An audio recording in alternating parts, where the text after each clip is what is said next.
Olá pessoal, você acabou de chegar aqui no canal H de História. Eu aproveito para lhes dar as boas-vindas e pedir para que você fique com a gente até o final deste vídeo. Em alguns momentos a gente percebe o conflito entre ciência e religião. É bem verdade que em alguns momentos da história elas estiveram ali em pleno conflito, em plena rivalidade. Mas um momento específico vai ser destacado aqui nesse vídeo. Roda a vinheta.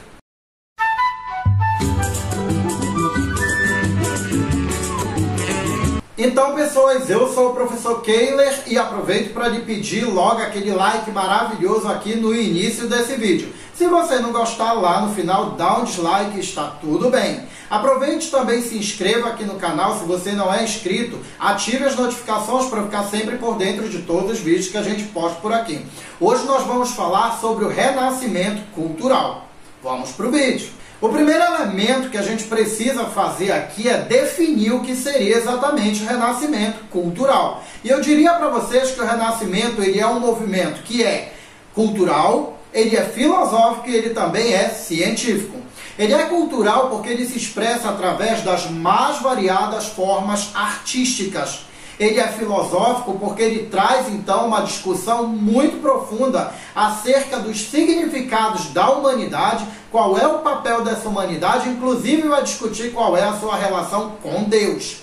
É importante também destacar o lado científico, porque o Renascimento ele é plenamente baseado na razão, ele é plenamente baseado na ciência, e ele vai valorizar esses conhecimentos científicos para traçar ali os seus argumentos para discutir as questões do mundo e dos fatos históricos que estão à sua volta. Entre os objetivos do Renascimento, a gente destaca a renovação da mentalidade, que era muito importante para aquele momento. Nós estamos falando de um período de transição, da Idade Média para a Idade Moderna. Muitas transformações estão acontecendo naquele momento, e muitas coisas novas precisam então se adaptar, ganhar lugar, e ao mesmo tempo precisam se desenvolver, às vezes atrapalhado por velhas questões. A mentalidade medieval ainda atrapalhava muito o desenvolvimento do avanço do capitalismo e, ao mesmo tempo, atrapalhava algumas transformações que precisariam se consolidar naquele momento.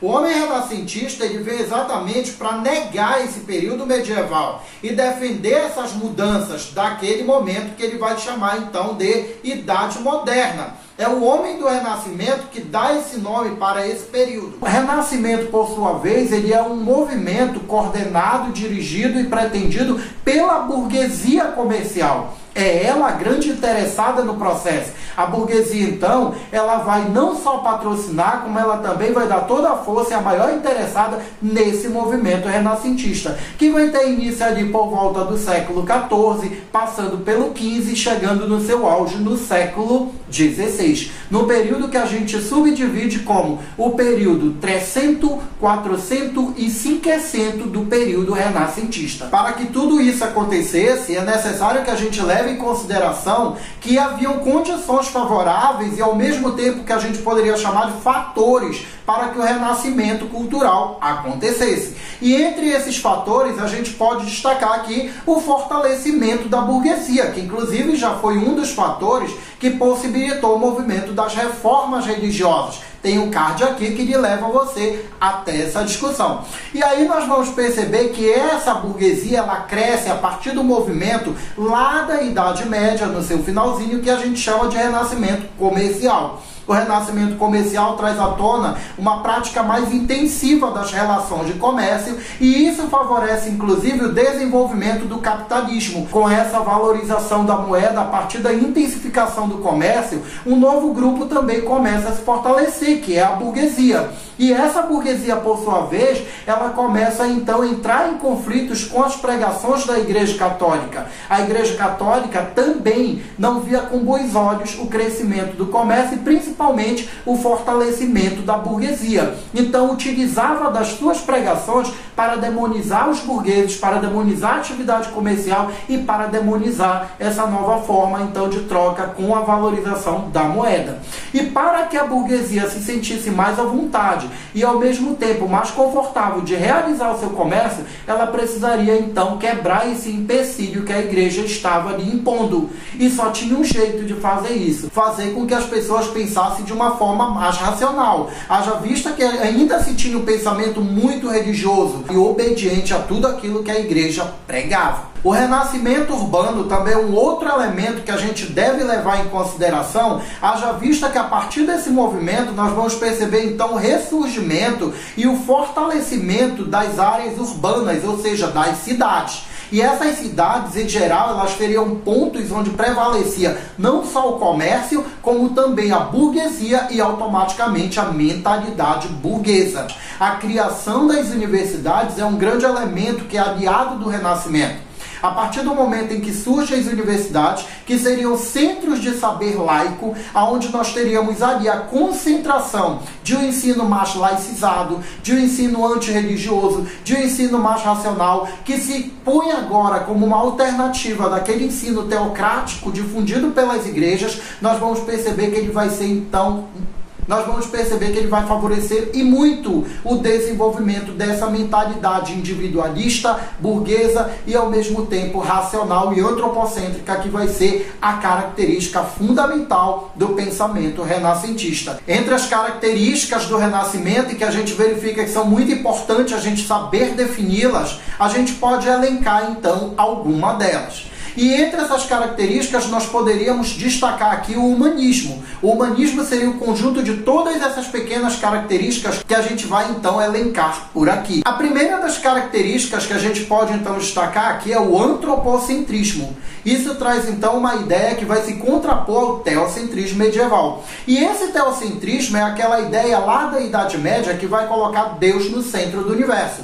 Deus seria responsável por tudo, tudo está submetido à vontade divina. A natureza, a humanidade, os acontecimentos, tudo teria exatamente uma ligação direta com a vontade divina. E aí nós teremos então vindo à tona o antropocentrismo. E isso seria então uma nova ideia, pela qual o homem seria o centro do universo. Tudo gira em torno desse próprio homem. Esse homem que é racional, esse homem que age com a razão, o homem é capaz de transformar, o homem é capaz de criar, o homem é capaz de produzir, o homem é capaz de reger esse universo de uma forma naturalmente controlada por ele. A gente percebe, por exemplo, em algumas obras, que o homem teria sido criado à imagem e semelhança de Deus. Então o homem é o próprio reflexo do divino. E ao mesmo tempo a gente olha esse Deus como a natureza humanizada. A gente percebe que ele está muito próximo dos homens, tanto na aparência, quanto os homens estariam também muito próximos nas suas capacidades. A segunda característica que nós vamos elencar aqui é o racionalismo. O homem do Renascimento é um ser racional. Ele nega a fé como principal elemento para explicar os fatores naturais e também sociais da humanidade. E ele vê esse mundo de uma forma muito racional, baseada nas ciências, seja ela a anatomia, a matemática, a física, as artes, seja ela qualquer exatamente forma científica de explicar o mundo e também de entendê-lo, seria naturalmente abraçada pelo homem do Renascimento. O terceiro elemento que é muito fundamental para entender o Renascimento seria o classicismo, que seria o resgate daquela cultura clássica, da antiguidade clássica, basicamente da Grécia e de Roma antiga. Então ele vai buscar lá na Grécia antiga e na Roma antiga valores da cultura clássica, daí o termo classicismo, porque lá foi o momento em que predominou o antropocentrismo, que predominou aquele racionalismo, que predominou o saber científico. Então a gente precisa buscar inspirações nessas culturas da antiguidade que valorizaram a ciência, que valorizaram a razão. Aqui, por exemplo, nessa imagem a gente verifica a escola de Atenas dando uma grande ênfase a grandes pensadores da antiguidade. A filosofia está ao centro, onde a gente percebe ali a imagem de Platão e Aristóteles que vão se destacar, passando então aquele recado da valorização do homem e da sua inteligência racional. O individualismo é a nossa quarta característica aqui destacada nesse vídeo. E é bom que a gente leve em consideração que a Idade Média ela colocava o homem como um ser muito coletivo. O servo fazia parte de um feudo, o nobre fazia parte de uma corporação militar, o padre fazia parte de uma igreja, de um membro, de um clérigo. E aí a gente vai perceber que o Renascimento ele passa a valorizar o homem como ser individual. Isso é um pensamento tipicamente burguês e também renascentista, onde a gente percebe que agora o homem passa a ser valorizado por aquilo que ele pode produzir, por aquilo que ele pode fazer e por aquilo que ele pode se destacar. Independente do grupo que ele pertença, ele pode se destacar individualmente. É aí que nós vamos verificar os homens, por exemplo, assinando a sua própria obra. Eu me destaco porque eu consegui fazer, e se você não conseguiu, há uma diferença então entre nós dois. Ao mesmo tempo, a gente percebe alguns elementos, sejam eles bíblicos ou sejam eles da mitologia, que também vão se destacar de uma forma individual. É o caso, por exemplo, da estátua de Davi, como um indivíduo que se destacou por uma atitude que foi dele, não foi uma atitude coletiva, não foi um grupo que venceu o gigante Golias, foi um homem, unicamente um homem, e esse homem é Davi. O naturalismo é a nossa próxima característica. E essa natureza ela é bem retratada nas pinturas. A natureza é fundamental para dar então aquele equilíbrio e ao mesmo tempo a noção de movimento. A natureza ela é fundamental também para mostrar como o homem domina essa natureza e como ele conhece essa natureza de uma forma menos telocêntrica, como era até então. Aqui nessa imagem, por exemplo, a gente percebe uma natureza muito viva, a gente percebe, por exemplo, esse movimento dos ventos. Da mesma forma que a gente percebe que é da natureza que surge Vênus, que seria uma deusa romana, que para os gregos seria Afrodite, mas que está aqui surgindo da natureza, do mar, da concha do mar. A gente verifica então surgindo uma vida. E para fechar esse elemento característico, a gente destaca aqui o hedonismo e também o otimismo. É muito importante destacar que esse hedonismo é a busca do prazer. O homem, por exemplo, vai buscar o prazer naquilo que lhe é mais satisfatório, independente do que a igreja prega. Inclusive, esse prazer ele poderia estar presente nas próprias descobertas científicas, e o homem vai buscar isso. O otimismo também é uma característica. Esse homem, ao negar o passado, ele diz que esse é um presente em construção, que esse presente vai garantir um futuro melhor, um futuro próspero, com inovações e com o desenvolvimento da ciência, também um mundo repleto de saber. Aqui nesse vídeo é importante destacar para vocês que isso é um pensamento dos renascentistas, mas na Idade Média a gente verifica que houve sim um movimento intelectual e ao mesmo tempo um movimento científico. Ele não vai predominar, mas ele vai existir. O Renascimento teria surgido e se desenvolvido primeiro na Itália. A Itália oferecia as condições mais favoráveis para o início do Renascimento. E ali foi que surgiu e dali vai se expandir o Renascimento para outras localidades. A Itália, durante toda a Idade Média, ela nunca foi uma Itália totalmente agrária e feudal. A gente verifica que ali naquela região existiram cidades comerciais que se desenvolveram ao longo da Idade Média e que ao mesmo tempo mantinham relações comerciais com outras localidades, inclusive ali daquela área do Oriente Médio. E que a gente vai perceber que se desenvolveu principalmente duas cidades naquela região, a cidade de Gênova e também de Veneza, que se tornaram então as principais cidades comerciais que praticavam uma atividade comercial intensa com essas regiões ali do Oriente. E dali elas compravam especiarias que seriam revendidas para a Europa. Ali estaria uma burguesia muito forte, ali estaria uma burguesia muito interessada em fazer exatamente esse movimento e essa renovação da mentalidade. O outro elemento que a gente destaca é o mecenato.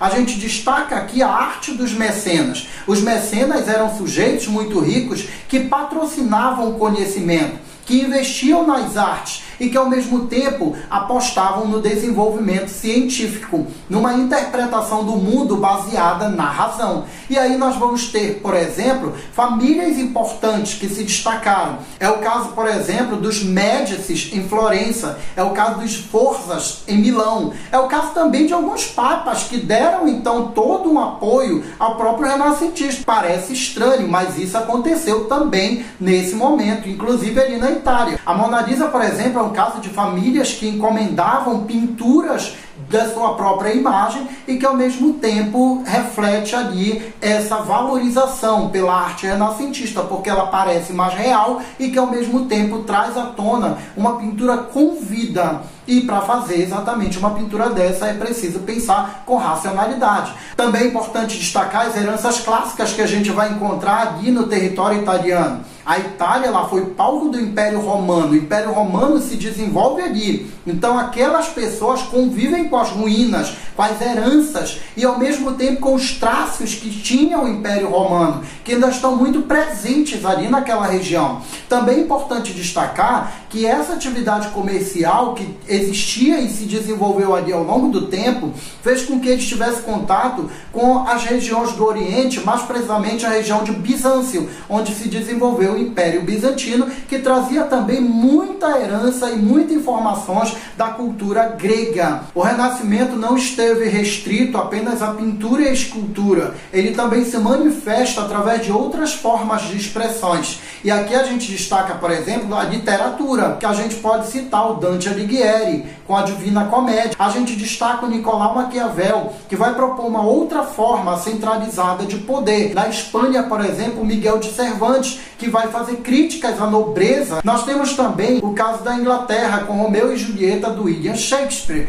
Enfim, na literatura a gente também vai destacar esses sujeitos, escrevendo e ao mesmo tempo destacando as características renascentistas e o anseio por uma nova forma de pensamento. O Renascimento, com a sua visão crítica e ao mesmo tempo com a sua visão racional, ele foi fundamental para o advento da reforma religiosa ao criticar a igreja. Mas ele também colabora para o processo de centralização do poder a partir do momento das formações das monarquias absolutistas. Mas é fundamental que ele vai dar uma contribuição científica e ao mesmo tecnológica para o processo da expansão marítima. O Renascimento desenvolveu as ciências e colaborou então com esses outros fatores históricos. O Renascimento trouxe conhecimento da anatomia, o Renascimento trouxe conhecimento dos mares, o Renascimento trouxe conhecimento dos ventos do próprio planeta, até onde eles podiam naturalmente explorar. A tecnologia náutica, por exemplo, foi agraciada com o surgimento da caravela, com o surgimento do astrolábio e ao mesmo tempo com o aperfeiçoamento da bússola e também da produção de novos mapas que buscavam então desmistificar antigos elementos, antigas histórias, velhos mitos que se tinha a respeito do Oceano Atlântico. Também trouxe à tona uma discussão de quem era o centro do universo. O geocentrismo que predominou até esse momento, aquela tese defendida pela Igreja em que a Terra era o centro do universo e em torno dela giravam todos os planetas, vai dar então agora a vez a uma teoria que foi iniciada lá com Nicolau Copérnico e que foi confirmada mais tarde pelo Galileu Galilei, que era o heliocentrismo, onde nós teríamos então uma outra tese de que o centro do universo seria o Sol, e era em torno do Sol que giravam então todos os elementos desse universo. Mesmo com todo esse desenvolvimento, o Renascimento vai entrar em declínio, por razões específicas que a gente vai verificar então aqui. O primeiro elemento é o Renascimento entrando em declínio na Itália. E isso se dá principalmente a partir do momento em que se consolida o processo de expansão marítima, que vai então finalmente conseguir e descobrir uma nova rota até as especiarias através do Oceano Atlântico e contornando a África. O Mediterrâneo, que até então era o centro desse comércio com o Oriente, ele entra em declínio, ele passa então a ser praticamente uma localidade em desuso. E esse é o principal elemento para entender porque as cidades de Gênova e Veneza não vão mais investir como antes na arte renascentista e ao mesmo tempo a prática do mecenato. Na Europa como um todo, a gente percebe que isso seria provocado pelo movimento da Contra-Reforma. A Contra-Reforma foi violenta e sagaz, muito intolerante com os renascentistas. Os renascentistas pregavam uma mentalidade que não era favorável à igreja e que foram combatidos pelo movimento da Contra-Reforma com o processo da Inquisição e ao mesmo tempo com o Índex. Ali no Índex, onde a gente encontra livros proibidos pela Igreja Católica, estão muitos livros renascentistas. Da mesma forma que a Inquisição, ela foi muito eficaz no combate aos renascentistas, perseguindo, torturando, prendendo e até matando na fogueira, ali em plena praça pública esses indivíduos que pensavam dessa forma científica e combatendo o pensamento medieval, o pensamento teocêntrico. E a gente percebe que isso gera um refluxo do pensamento científico e só vai ser retomado lá nos séculos 17 com a Revolução Científica e também no século 18 com o pensamento iluminista. Eu espero sinceramente que você tenha gostado dessa aula. Eu agradeço muito você ter ficado até aqui. Mas aproveita, compartilhe esse vídeo com seus amigos, fale do canal H de História também para as pessoas que você conhece. Deixe seu comentário aí embaixo o que você achou desse vídeo. O canal H de História agradece a sua presença. Valeu!